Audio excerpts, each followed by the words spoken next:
Tengok ni guys, ini Wuling Bingo, kereta elektrik yang kecil, simple, mampu milik yang akan masuk Malaysia tak lama lagi. Let's check it out. Styling dia semua bulat dan comel, so tak sure lah orang Malaysia akan suka ke tak kereta ni nanti. But at the same time, dia nampak lebih kurang sama je dengan Geely Starwish yang akan jadi Proton E-Mas 5 nanti.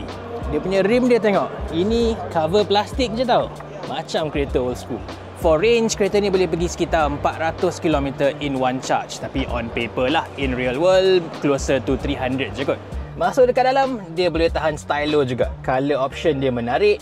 Dekat atas ni ada texture macam marble sikit. Dia punya dashboard dia covered in leather pula. Tapi pasal quality, yang ni memang rasa murah, rasa macam dah boleh patah ni. Duduk dekat belakang dia sempit dan tak selesa. But the worst part is kereta ni cuma ada 2 airbag saja untuk penumpang depan. Belakang, kalau langgar, too bad lah.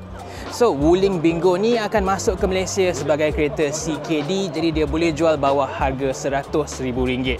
Cumanya aku harap dia akan tukar spek sikit lah. Airbag 2 tu tak boleh lah, dan ADAS pun mesti ada. So guys, Wuling Bingo, kalau harga dekat Malaysia sekitar 70-80 ribu, korang nak ke tak? Dan korang akan pilih kereta ni ke Proton E-Mas 5? Tulis kat bawah.